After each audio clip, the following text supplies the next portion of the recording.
Now up to 1,800 workers at Ford's two Victorian factories could be temporarily stood down from Thursday because of a problem with one of its suppliers. Reporter Stephanie March joins us from Melbourne. Good morning, Stephanie. Good morning, Karina. I'm down here at the Ford plant in Broadmeadows, where potentially some workers could be temporarily stood down on Thursday. I'm here with Steve Dargavel from the AMWU. Steve, can you talk us through what's happened at CMI, this plant component supplier to Ford? CMI makes car parts for Ford.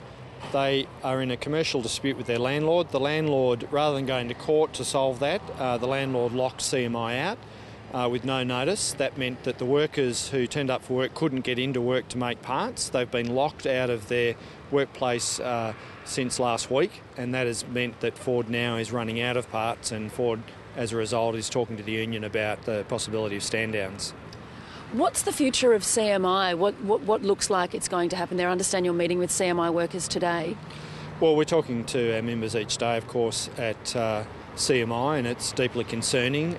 Clearly, if the company can't make parts as a result of this commercial dispute, that's not doing that company's future any good.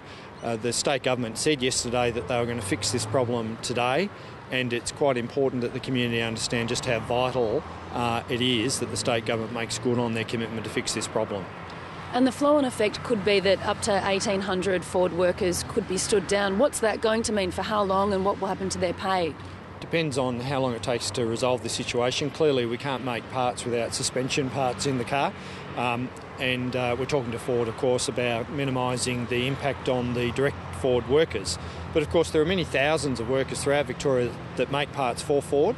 They'll also be potentially impacted. So the problem in the supply chain is that we may see a ripple effect throughout the supply chain where many more workers are affected by this if it's not sorted very quickly.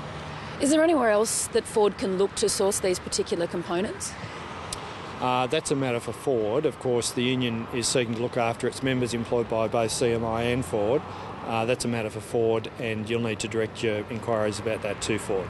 And it also obviously comes at quite a bad time for car manufacturers. Toyota stood down over 300 workers quite recently. There's going to be some activity at Toyota today, I understand.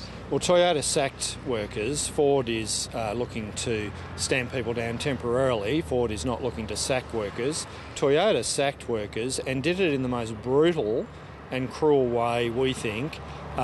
There's certainly an unacceptable process that Toyota embarked upon with their workforce.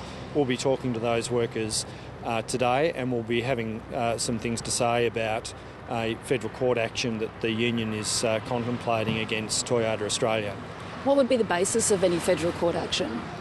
Well, we'll have something to say about that later today, and we'll explain the case in detail to the public later today. OK, well, we'll keep a close eye on what's happening in the future of the Victorian car industry. Thank you, Steve. Back to you, Karina. Stephanie March.